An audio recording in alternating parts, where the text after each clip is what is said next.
Meus irmãos, meus amigos, sejam bem-vindos a mais um vídeo dos Salmos, essa série que Deus colocou no meu coração para vir aqui estar estudando as Santas Escrituras com vocês. Sejam bem-vindos, fiquem à vontade, a casa também é de vocês, de papai, mas também é nossa. E hoje nós vamos ler o Salmo 51.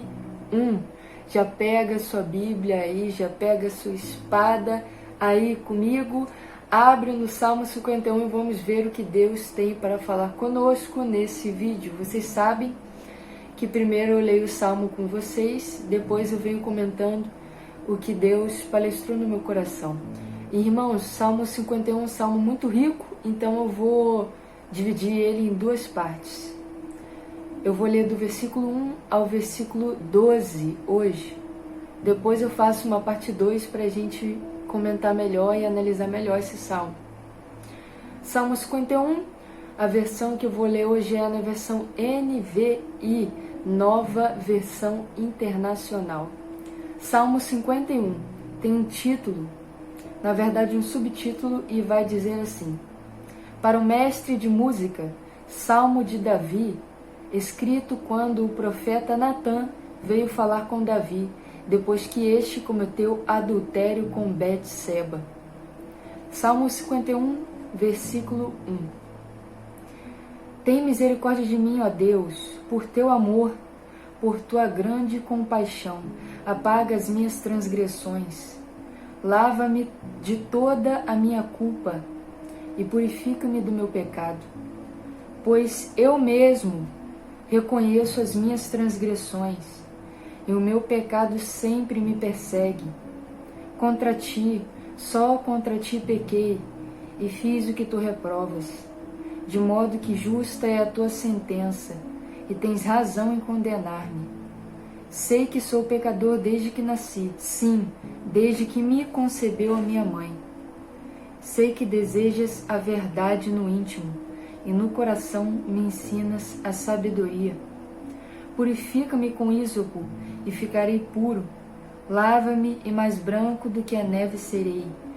Faze-me ouvir de novo júbilo e alegria, e os ossos que esmagaste exultarão. Esconde o rosto dos meus pecados, e apaga todas as minhas iniquidades. Cria em mim um coração puro, ó Deus, e renova dentro de mim um espírito estável. Não me expulses da tua presença, nem tires de mim o teu Santo Espírito. Devolve-me a alegria da tua salvação e sustenta-me com um espírito pronto a obedecer. Só até aqui, irmãos. Irmãos, esse salmo, como eu disse, é um salmo muito rico. E eu fui na passagem onde diz essa história. Eu fiquei curiosa e fui de novo na passagem da Bíblia que vai contar, relatar esse fato que aconteceu com Davi, que vai relatar esse exato momento onde Natã vem até Davi para repreendê-lo e para trazer a mensagem do Senhor. Todos nós sabemos que Davi cometeu assassinato depois de ter cometido adultério. Ele adulterou com Betseba e assassinou o marido dela, que é Urias, e tomou como mulher. Então, o pecado de Davi, ele não foi pequeno, aos nossos olhos, nem aos olhos de Deus, porque existe, sim, diferença de pecado e pecado. Dizem que não existe pecadinho e pecadão, mas existe puniçãozinha e puniçãozona, Deus é um justo juiz. Então nós vamos ver que Davi, depois de ter cometido todo esse ato, o profeta Natã vai e traz a mensagem do Senhor. E Davi, ele não foi reprovado como o rei Saul foi reprovado. E a gente fica assim, caraca, por quê? E o motivo disso nós conseguimos ver indo na passagem que eu falei, que é a 2 Samuel 12. Depois que o profeta Natã entrega tudo aquilo para Davi, que Deus ia puni-lo, Davi vai responder o profeta e dizer, versículo 13, então Davi disse a Natã: pequei contra o Senhor. Esse é o diferencial de um rei aprovado por Deus, de um servo do Senhor aprovado por Deus e de um reprovado. Você vai ver que Saul, ele não se arrepende desse jeito. Ele endurece o coração e fica com raiva e até desconta no povo, né? Mas Davi, ele imediatamente depois de receber a palavra dura de punição, ele não vai se endurecer. Ele não vai falar mais isso, mais aquilo.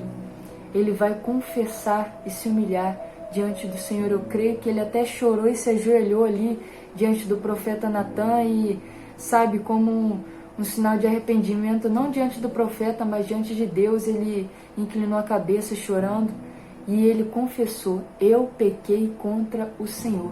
Tanto que o profeta Natan, creio que até vai se compadecer aqui no versículo 13, na parte B, ele vai falar: e Natan respondeu: o Senhor te perdoou, o Senhor perdoou o seu pecado. Você não morrerá. No entanto, uma vez que você insultou o Senhor, o menino morrerá. E você vai ver que o primeiro filho deles, né, com Davi, com Betseba, ele vai falecer. Ele vai perder a vida aqui. Então, o Senhor, ele não deixou de punir Davi. Mas eu creio que uma das maiores características assim que me impressiona, que me admira no rei Davi, é que ele era um homem que amava o Senhor e que conhecia, tinha intimidade, tinha relacionamento com Deus, de modo que ele não se sentiu culpado quando ele recebeu a repreensão. Ele se humilhou e admitiu a culpa, e ele se sentiu culpado na hora, claro, porque isso é um dos sinais de arrependimento. Ele se sentiu culpado e ele se humilhou diante de Deus. Mas vai dizer que depois dele se humilhar, o rei Davi, ele se humilha, ele luta pela vida da criança até onde dá. Mas depois que a criança morre e o rei recebe a notícia, ele tira todo aquele pano de saco e cinza, ele toma banho, ele se perfuma e ele vai comer. Porque ele entende, uma coisa que eu admiro, ele entende que Deus perdoou ele, que ele não tem do que se preocupar, porque o Senhor já perdoou ele não carregava mais a culpa do pecado, mas ele entendia, porque ele conhecia Deus, ele sabia que Deus é misericordioso, ele sabia que Deus era bom, que Deus era justo juiz, mas que ele perdoou o seu pecado. E a gente às vezes dá tanto ouvido, né, para acusação do inferno. A gente se sente culpada, a gente carrega aquele negócio, aquela culpa, e a gente não consegue mais chegar diante da presença de Deus como antes. Mas Davi não, diz que ele se toma banho, se perfuma e ele vai até a casa do Senhor adorar a Deus, sem nenhuma culpa, sem nenhuma, nenhum peso sobre ele. E é isso que a gente tem que entender também. Você vai perceber isso quando você lê esse texto de 2 Samuel 12. Você vai ver o quanto Davi conhecia a Deus, de modo que Davi não se sentiu mais culpado, mas sim ele menosprezou toda aquela culpa, né? Porque eu creio que Satanás, esse é o objetivo de Satanás, trazer culpa pra gente não conseguir chegar diante da presença de Deus como a gente realmente deve chegar, sabe? Com a certeza de que Deus nos perdoou e que o Senhor Jesus Cristo, pelo seu sangue, redimiu os nossos pecados, e a gente pode chegar confiante. Isso é uma coisa que a gente tem que tomar cuidado. E Davi conhecia o caráter bondoso de Deus. Nós temos que conhecer o Deus que a gente serve. Irmão, a gente tem que conhecer o caráter de Deus. Deus é bom em todo tempo. Deus é misericordioso. E voltando para o Salmo, quero ler com os irmãos o versículo 3 e 4, onde vai dizer: pois eu mesmo reconheço as minhas transgressões e o meu pecado sempre me persegue. Contra ti, só contra ti pequei, e fiz o que reprovas, de modo que justa é a tua sentença, e tens razão em condenar-me.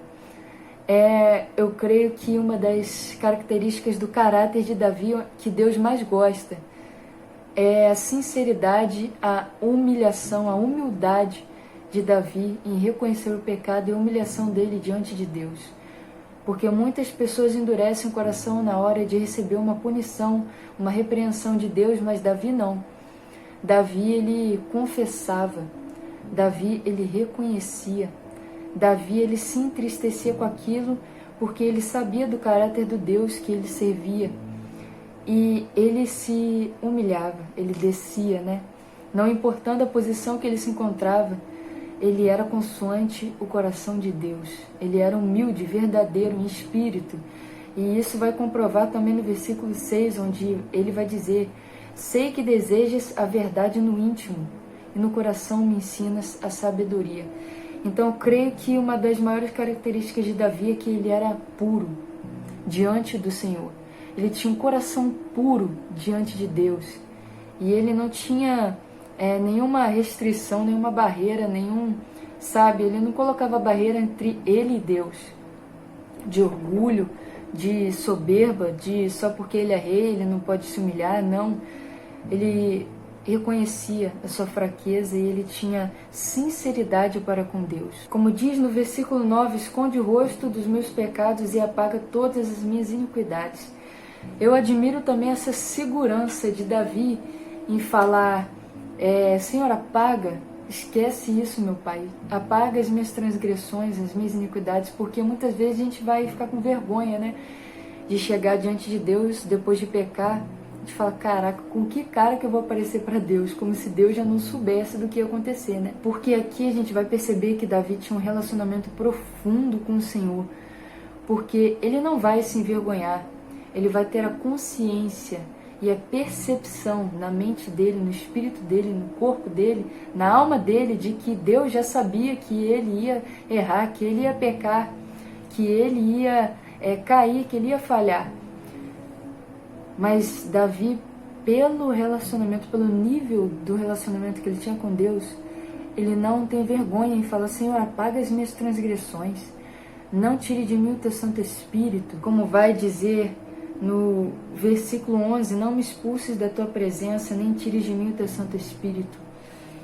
Então, a gente vai ver aqui um relacionamento tão sólido que Davi tinha com Deus, que ele não se envergonha, porque muitas vezes a gente se envergonha. A gente fala, como que eu vou falar para Deus, apaga as minhas transgressões? A gente se envergonha, a gente se fecha. É isso que Satanás quer, que a gente se feche para Deus e a gente fica com vergonha de modo que a gente não venha chegar diante de Deus da mesma forma. Não é isso que a gente tem que fazer. A gente tem que ter consciência da misericórdia, do perdão, da bondade de Deus. A gente tem que ter consciência do quanto Ele perdoa a gente, de modo que a gente também esqueça como Deus esquece o nosso pecado e volte a ter um relacionamento profundo com Ele. E isso a gente consegue ter, essa firmeza, esse relacionamento com Deus, firmado, entrelaçado na rocha, que é o Senhor Jesus, quando a gente se aprofunda no relacionamento com Ele, quando a gente conhece o caráter do nosso Deus. Então, se a gente não conhece o caráter de Deus, se a gente não tem um relacionamento profundo com Ele, a gente é levado, né, por qualquer sofisma, por qualquer investida do inferno que quer nos separar dele. Então, firme o seu relacionamento com Deus a ponto de você fazer como o rei Davi, que não se envergonhava e tinha consciência do quanto Deus perdoava ele, do quanto ele tinha o direito como filho de prosseguir num relacionamento profundo com Deus, em adoração, espírito em verdade. Em 2 Samuel 12, depois vai dizer, você vai ver que Davi, depois de tirar o pano de saco, depois dele se banhar, dele se perfumar, dele jejuar, né, pela criança, a criança já ter morrido, tudo aquilo passa, ele vai se perfumar, tomar banho, vai se alegrar e vai na presença de Deus, adorar o Senhor, e depois ele se deita de novo com Betseba. Ou seja, uma pessoa que não conhece o caráter de Deus, uma pessoa que não conhece o perdão de Deus, nunca que ela ia olhar para a cara da pessoa que ela cometeu aquele pecado e ia conseguir, ter relação, mesmo sabendo que Deus perdoou e que agora tudo já foi, que agora ele tinha o direito porque ele tinha tomado ela como mulher, ele não ia conseguir por causa das acusações do inferno. Mas é isso que me impressiona, o quanto Davi conhecia Deus. E ele se deitou de novo com Betseba, tendo a consciência de que Deus o perdoava e que ele não estava fazendo mais nada de errado. Tanto que depois dele ter se deitado, Betseba engravida de novo e vai dizer que Deus, o Senhor, ama o filho deles e que ele vai até mandar o profeta Natan para confirmar, amado do Senhor. Tudo isso você vai ver no texto. Deus, ele ama, e eles dão o nome desse filho que veio depois, né, de Salomão. Vai ser aí o rei que vai ter a maior sabedoria, né? O homem que tem a maior sabedoria na terra, claro que depois do Senhor Jesus, mas esse vai ser Salomão, o rei que foi tão grandioso, tão sábio na face da terra. Então, uma lição que Deus quer deixar para nós sobre o caráter de Davi, baseado nesse exemplo do caráter de Davi e do quanto ele era firme com Deus, a ponto de não aceitar culpas do inimigo, mas sim, daquele ponto em diante, ele seguiu a vida dele, sabe? Ele se alegrou, ele adorou o Senhor, ele continuou tendo um relacionamento firme com Deus. É isso que eu creio que o Senhor quer nos deixar aqui. Se aprofunde no relacionamento com Deus a ponto de nada te abalar, nem as acusações do inimigo, nem as acusações das pessoas. Porque em 2 Samuel 12 também vai dizer que depois de Davi ter se banhado e se arrumado, os sábios do reino, os conselheiros vão chegar diante dele. Ué, antes, quando a criança estava viva, você se humilhava e chorava, e depois que ela morreu, você se veste, se alegra, come, se banha? Que negócio é esse? E Davi vai dizer, ué, eu posso trazer a criança de volta? Não. Enquanto eu pude me humilhar e pedir em favor da vida dela ao Senhor, eu fiz, mas quando ela morreu, eu não posso trazê-la de volta. Então Davi tinha convicção. É isso que o Senhor quer trazer para nós. Se aprofunde no relacionamento com Deus. Tanto para mim quanto para você, o Senhor está dizendo isso. Se aprofunde no relacionamento comigo a ponto de você não aceitar nem acusações dos homens, nem acusação do seu inimigo. Porque você vai estar com o coração firme na rocha, que é o conhecimento do caráter de quem é o nosso Deus. Meus amados irmãos, muito obrigado a você que chegou até esse ponto do vídeo. Deus abençoe você, sua família, seus caminhos e seu chamado. Até o próximo vídeo, se Deus quiser, e fique na paz do Senhor Jesus.